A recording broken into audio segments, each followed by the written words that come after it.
పరిపాలనలో ఘోరంగా ఫెయిల్ అయిన రేవంత్ రెడ్డి ఆయన బాకా మీడియా కలిసి నయా కుట్రలకు తెరలేపారు. ఎన్నికల్లో ఇచ్చిన హామీలు అమలు కాక జనం నానా చివాట్లు పెడుతుంటే అది తట్టుకోలేని రేవంత్ గుంపు మీడియా చిల్లర పనులకు తెగబడింది. తమ కుట్రల కోసం సోషల్ మీడియాను ఇష్టం వచ్చినట్లుగా వాడుకొని మరోసారి అడ్డంగా దొరికిపోయింది రేవంత్ గ్యాంగ్. ఫేక్ సర్వేలతో ప్రజలను తప్పుదారి పట్టించే కుతంత్రాలు చేసి మళ్లీ తెలంగాణ ప్రజల ముందు ఘోరంగా భంగపడ్డారు. బిగ్ టీవీ రిపోర్టర్ అని చెప్పుకునే హేమ నిడదాన ఏకంగా ట్విట్టర్లో ఒక ఫేక్ సర్వే నిర్వహించింది. అందుకోసం టీ న్యూస్ లోగోను, టీ న్యూస్ పేరును అక్రమంగా వాడుకున్నారు. టీ న్యూస్ చేయించినట్టుగా ట్విట్టర్లో బిగ్ టీవీ రిపోర్టర్ ఒక ఫేక్ పోల్ నిర్వహించారు. అందులో 70% మంది రేవంత్ పాలన బాగుందని చెప్పినట్టుగా పచ్చి అబద్ధపు సర్వే చేయించి దానిని టీ న్యూస్కు ఆపాదించే నీచమైన కుట్రకు తెగబడ్డారు. ఇది గమనించిన ప్రజలు, బీఆర్ఎస్ శ్రేణులు ఇదొక ఫేక్ సర్వే అని, ఇవన్నీ రేవంత్ కుట్రలని తీవ్ర స్థాయిలో స్పందిస్తూ కామెంట్లు పెట్టారు. బిగ్ టీవీ రిపోర్టర్ హేమ చేసిన ఫేక్ సర్వేపై టీ న్యూస్ యాజమాన్యం కూడా వెంటనే స్పందించింది. జర్నలిస్టు హేమపై పోలీసులకు ఫిర్యాదు చేసింది. దాంతో తోకముడిచిన రేవంత్ గ్యాంగ్ వెంటనే ఆ పోస్టును తొలగించారు. ఒక నీతిమాలిన సర్వే చేయించి అడ్డంగా బుక్ అయ్యారు.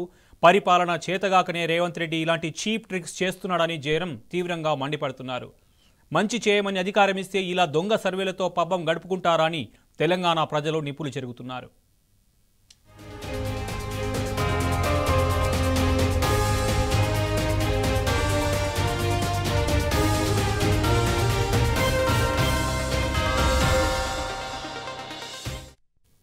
ఇదే అంశానికి సంబంధించి మరింత సమాచారం మా ప్రతినిధి భాస్కర్ నుండి తెలుసుకుందాం. భాస్కర్, చెప్పండి. T News logo, T News పేరును పెట్టుకొని ఇష్టం వచ్చినట్టుగా ఒక అర్థం పర్థం లేని ఫేక్ సర్వేని నిర్వహించి బిగ్ టీవీ రిపోర్టర్ అని చెప్పుకుంటున్నటువంటి హేమ తీరు పట్ల టీ న్యూస్ యాజమాన్యం కావచ్చు, టీ న్యూస్ బీఆర్ఎస్ శ్రేణులు కావచ్చు ఏ విధంగా స్పందిస్తున్నారు?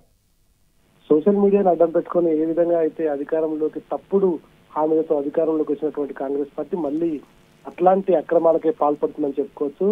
తాజాగా ఇవాళ జరిగినటువంటి ఒక సర్వేకు సంబంధించినటువంటి వ్యవహారంలో తప్పుడు సర్వేతో దాంట్లో టీ న్యూస్ లోగోని, టీ న్యూస్ కు సంబంధించినటువంటి ఆందోళన వాడుకుంటూ టీ న్యూసే ఒక సర్వే నిర్వహించిందని, ఆ సర్వేలో ఇప్పుడున్నటువంటి ప్రభుత్వానికి చాలా ప్రజా ఆదరణ ఉందంటూ తప్పుడు పోస్ట్ ను పెట్టి ఆ పోస్ట్ ను అందరికీ ఫార్వర్డ్ చేయడమే కాకుండా తద్వారా ఆ పోస్టు ద్వారా ఇది నిజమా కాదా అంటూ తన ఏదైతే కాంగ్రెస్ పార్టీకి అదేవిధంగా రేవంత్ రెడ్డికి సంఖలో ఉండేటువంటి ఛానల్ చెప్పినటువంటి అన్ని కూడా టీ న్యూస్ యాజమాన్యం గ్రహించి వెంటనే దానిపైన ఫిర్యాదు చేయడం జరిగింది. ప్రస్తుతానికి బంజారాహిల్స్ పోలీస్ స్టేషన్ లో ఫిర్యాదు తీసుకున్నటువంటి వాళ్ళు దాన్ని సైబర్ క్రైమ్ కు ఫార్వర్డ్ చేశారు.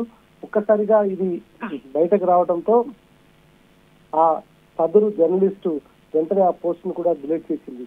కానీ టీ న్యూస్ మాత్రం దీనిపైన సీరియస్ గా ముందుకు వెళ్ళేటువంటి అవకాశం కనిపిస్తోంది. ఆమె పోస్ట్ చేసినటువంటి ఏదైతే పోస్ట్ ఉందో ఆ పోస్ట్ కు గంట లోపు 2300 కామెంట్స్ వస్తే ఆ 2300 కామెంట్స్ పూర్తిగా ఆమె ఫేక్ పోస్ట్ అని, ఇప్పటికైనా ఇంకా ఈ సోషల్ మీడియా పన్నాగాలను మాని ప్రజల్లోకి రావాలని రాష్ట్రంలో ఉన్నటువంటి ప్రజలు ఎంత తీవ్రంగా దీనిపైన ప్రభుత్వం పైన వాళ్ళు ఆ విమర్శలు గుర్తిస్తున్నారో, వాళ్ళు ఎంత అసహించుకుంటున్నారో తెలుసుకోవాలంటూ ఆ హేమకు పూర్తి భాస్కర్, అసలు ఈ ఫేక్ సర్వే సారాంశం ఏంటి? సర్వే చేపట్టాల్సిన అవసరం ఏముంది అసలు? దేనికి అంటే ఈ సర్వే అవసరం ఏంటి అసలు? రేవంత్ రెడ్డి పరిపాలన మొదలై సంవత్సర కాలం గడిచినటువంటి నేపథ్యంలో రేవంత్ పరిపాలన ఎట్లా ఉంది అంటూ ఒక ఫేక్ సర్వేను సృష్టించినటువంటి బిగ్ టీవీ ప్రముఖ జర్నలిస్టు ఒక యువతి, ఆమె ఆ మహిళా జర్నలిస్టు ఒక పోస్ట్ పెట్టింది. అది ఎవరో పెట్టిన పోస్ట్ ఈమె రీట్వీట్ చేసిందా, ఈమె పోస్ట్ పెట్టిందా టీ న్యూస్ పేరుతో కుట్రలకు ప్రయత్నించింది. తెలంగాణ ప్రజలకు సంబంధించినటువంటి అంతవరకు 4 తెలంగాణ కోట్ల ప్రజలకు తెలంగాణలో స్థానం లేదంటూ సమైక్య వాదులు డబ్బాలు కొట్టుకునేటువంటి సందర్భంలో అప్పటి నుంచి మొదలైనటువంటి 15 ఏళ్ల ప్రస్థానంలో టీ న్యూస్ ఎప్పుడు కూడా ఏ సమయాన కూడా తెలంగాణ ప్రజల పట్ల నిలబడింది, తెలంగాణ ప్రజల కోసం పోరాడింది. కానీ మళ్ళీ సమైక్య కుట్రలకు బానిసలు, సమైక్య కుట్రలకు కాళ్ళుప్పేటువంటి మీడియా సంస్థలు ఏవైతున్నా ఆ మీడియా సంస్థలో పనిచేస్తున్నటువంటి సమైక్య వాదులు ఇంకా తెలంగాణపై విషం చూపుతున్నటువంటి పరిస్థితి కనిపిస్తోంది. Bhaskar, big TV reporter Hema చేసిన ఫేక్ సర్వే వల్ల టీ న్యూస్ యాజమాన్యం ఏ విధంగా స్పందించింది? పోలీస్ స్టేషన్ వెళ్ళి కంప్లైంట్ కూడా ఇవ్వడం జరిగిందంట. దీనికి సంబంధించి మీ దగ్గర ఉన్న సమాచారం ఏంటి? ప్రస్తుతానికి టీ న్యూస్ యాజమాన్యం ఆ సమాచారం అందుకోగానే CEO శైలేష్ రెడ్డి ఆదేశాలతో ఉన్నత ఛానల్ కు సంబంధించినటువంటి అధికారులు ఇచ్చినటువంటి సమాచారంతో వెంటనే బంజారాహిల్స్ పోలీస్ స్టేషన్కి వెళ్ళడం జరిగింది. లోకల్ గా ఉండేటువంటి ఆ రిపోర్టర్ ద్వారా ఫిర్యాదులు కూడా అందించడం జరిగింది. డిజిటల్ మీడియాతో పాటు ఈఓ ఆధ్వర్యంలో అదేవిధంగా ఎడిటర్ ఆధ్వర్యంలో కంప్లైంట్ ను అందించడం జరిగింది.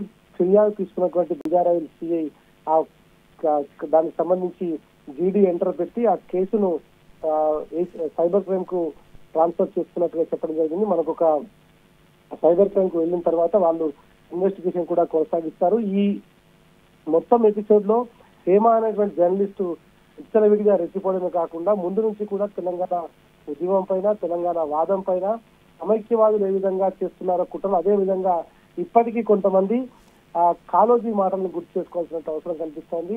ఇక్కడ ప్రాంతం వాళ్ళు ద్రోహం చేసే వాళ్ళు కొంతమంది అయితే ప్రాంతేతరులు కూడా ఇంకా ద్రోహం కొనసాగుతోంది. 10 సంవత్సరాల కేసీఆర్ పరిపాలన తర్వాత రాష్ట్ర అవతరణ తర్వాత 10 ఏళ్లు ప్రశాంతంగా ఉన్నటువంటి వీళ్ళంతా కూడా ఒక్కసారిగా సంవత్సర కాలంగా విషం చిమ్ముతూ గ్రామ స్థాయిలో ఇప్పటికీ పరిపాలన మీద చీకొడుతున్నటువంటి పరిస్థితి కనిపిస్తోంది. ఎక్కడ ఇచ్చినటువంటి 6 గ్యారంటీలు 420 హామీలు ఎక్కడ పోయో తెలియకుండా అన్నమో రామచంద్ర అంటూ రైతుల నుంచి మొదలుకుంటే ఉద్యోగస్తుల వరకు రోడ్డులో పడుతున్నటువంటి పరిస్థితి కనిపిస్తుంది. ఇవాళ ఆదిలాబాద్ జిల్లాలో రైతు బ్యాంకులో పత్తి మందు తాగి ఆత్మహత్య. భాస్కర్, ఉద్దేశం ఏమైనప్పటికీ కూడా మీడియాకు కూడా కొన్ని లాస్ ఉంటాయి, మీడియా లాస్ అంటారు, ఇన్ఫర్మేషన్ టెక్నాలజీ యాక్ట్ కూడా ఉంటుంది. సో ఇలాంటి ఏమైనా వర్తింపజేసే అవసరం ఏమైనా వస్తుందంటారా? టీ న్యూస్ యాజమాన్యం వీటి పరంగా కూడా పరిశీలించే అవకాశం ఏమైనా ఉంటుందంటారా కేసు పెట్టేందుకు? వలసవాదుల కుట్రతో సమైక్య నెత్తురుని ఎక్కించుకున్నటువంటి సమైక్య నీళ్లు తాగుతున్నటువంటి చాలా మంది కుట్రదారులకు ఇక్కడ పనిచేస్తున్నటువంటి వ్యక్తులకు ఆ యాజమాన్యాలకు ఇంకా ఎప్పుడు ఆంధ్రప్రదేశ్ లో కలిస్తే బాగుండనటువంటి కుట్రలకు ఇవాళ రేవంత్ రెడ్డి ప్రభుత్వం ఇంకా ఆజ్యం పోస్తున్నటువంటి పరిస్థితి కనిపిస్తోంది. ఇంకా ఇక్కడ బతుకుతూ ఇక్కడ నీళ్లు తాగుతూ ఇక్కడ ఉంటూ కూడా అట్లాంటి కుట్రలు చేస్తూ నిజంగా కూడా సాధించినటువంటి తెలంగాణలో ఇటువంటి వ్యక్తులు ఇట్లాంటి ఫేక్ సర్వేలు చేస్తా ఉంటే తెలంగాణ ఆత్మగౌరవం ఎట్టిపోతున్నటువంటి అనుమానాలు కనిపిస్తున్నాయి. ఇప్పటికైనా దీనిపైన press council of India response కావాల్సినటువంటి అవసరం కనిపిస్తోంది. సోషల్ మీడియా వ్యవహారంలో విచ్చలవిడిగా అది రెక్కలు విప్పుకొని ఈ మొత్తం ఇట్లాంటి వ్యవహారం కొనసాగిస్తున్నప్పుడు కనీసం జరగాల్సినటువంటి న్యాయం జరగకుండా తప్పు జరిగేటువంటి అవకాశం ఉంటుంది. కాబట్టి బాధ్యత కలిగినటువంటి తెలంగాణ మేధావులు, తెలంగాణకు సంబంధించినటువంటి జర్నలిస్టులు, సీనియర్ జర్నలిస్టులు ఇప్పటికైనా దీనిపైన మాట్లాడాల్సిన అవసరం కనిపిస్తోంది. ఒక ఛానల్ లోగోను వాడుకుంటూ తప్పుడు సర్వేలతోటి అనేక రకాలుగా సోషల్ మీడియాలో వాట్సాప్ గ్రూపుల్లో అనేక రకాలుగా ఇబ్బందులు పెట్టే విధంగా వ్యక్తులను వ్యక్తిగతంగా వారితో పాటు అనేక రకాలుగా ప్రొఫెషనల్ గా తెలంగాణ వాదాన్ని ఇబ్బంది పెట్టే విధంగా వ్యవహరిస్తున్నటువంటి దీనిపైన ఇప్పటికైనా చర్యలు తీసుకోవాల్సిన అవసరం ఉంది. రాష్ట్ర డీజీపీ తాను రెస్పాండ్ కాకపోతే ఖచ్చితంగా టీ న్యూస్ యాజమాన్యం దీనిపైన భవిష్యత్తులో ముందుకు వెళ్ళేటువంటి అవకాశం కూడా కనిపిస్తోంది. ఈ కేసును ఏదో చిల్లర కేసుగా తీసుకోకుండా ఖచ్చితంగా ఒక ఛానల్ యాజమాన్యం ఇచ్చినటువంటి కేసును ముందుకు వెళ్ళకపోతే భవిష్యత్తులో దీనిపైన ఫర్దర్ గా పైన వరకు వెళ్ళేటువంటి అవకాశం ఉంటుంది. ఉన్నతాధికారులు భాస్కర్ బిగ్ టీవీ రిపోర్టర్ చేసినటువంటి ఈ ఫేక్ సర్వే పట్ల మీడియా లాస్ ఉల్లంఘించడం కావచ్చు, లేదంటే ఇన్ఫర్మేషన్ టెక్నాలజీ యాక్ట్ని కూడా మిస్యూజ్ చేసినట్టు ఉంటుంది. సో ప్రెస్ కౌన్సిల్ సభ్యులు కూడా దీనిపైన స్పందిస్తే బాగుంటుందంటారా? ఖచ్చితంగా ప్రెస్ కౌన్సిల్ ఆఫ్ ఇండియా స్పందించాలి. తెలంగాణ ఉద్యమంలో అన్ని పార్టీలు కలిసి ఒకటే ఎట్లా అయితే ముందుకు వచ్చాయో అదే విధంగా అన్ని మీడియాలో ఉన్నటువంటి తెలంగాణ వాదు ఎట్లా ఏకమయ్యారో ఇవాళ ఫేక్ సర్వేల పేరుతో ప్రజల్ని గందరగోళ పరిచేటువంటి పరిస్థితి ఆశ్రమైనప్పుడు ఎందుకు దీనిపైన మాట్లాడరు? ఇవాళ 4th స్టేట్ గా ఉన్నటువంటి వాదం వినిపించేటువంటి మీడియా ఎటుపోయింది? సంవత్సర కాలంగా ఎందుకు మీడియా గొంతు నొక్కే ప్రయత్నం జరుగుతుందో ఇప్పటికైనా మనం అర్థం చేసుకోవాలి. ప్రెస్ కౌన్సిల్ ఆఫ్ ఇండియా ఈ దేశంలో నిజంగా 4వ స్టేట్ అయితే 4వ పాదమే అయితే ఖచ్చితంగా దీనిపైన చర్యలు తీసుకునే విధంగా వాళ్ళు వ్యవహరించాలి. ఇటు పోలీసులు కూడా దాదాపుగా రాష్ట్రంలో పోలీసు వ్యవస్థ పూర్తిగా కనిపించినటువంటి వ్యవహారం అయితే కనిపిస్తోంది. ఇప్పటికైనా దీన్ని గుర్తుపెట్టుకొని సైబర్ క్రైమ్ ఇప్పుడు దేశం ముందున్నటువంటి పెద్ద సవాల్ సైబర్ క్రైమ్. ఈ సైబర్ క్రైమ్ కు ఈ కేసును ట్రాన్స్ఫర్ చేస్తున్నారు కాబట్టి దీన్ని నీరు గారుస్తారా, ముందుకు తీసుకెళ్తారా?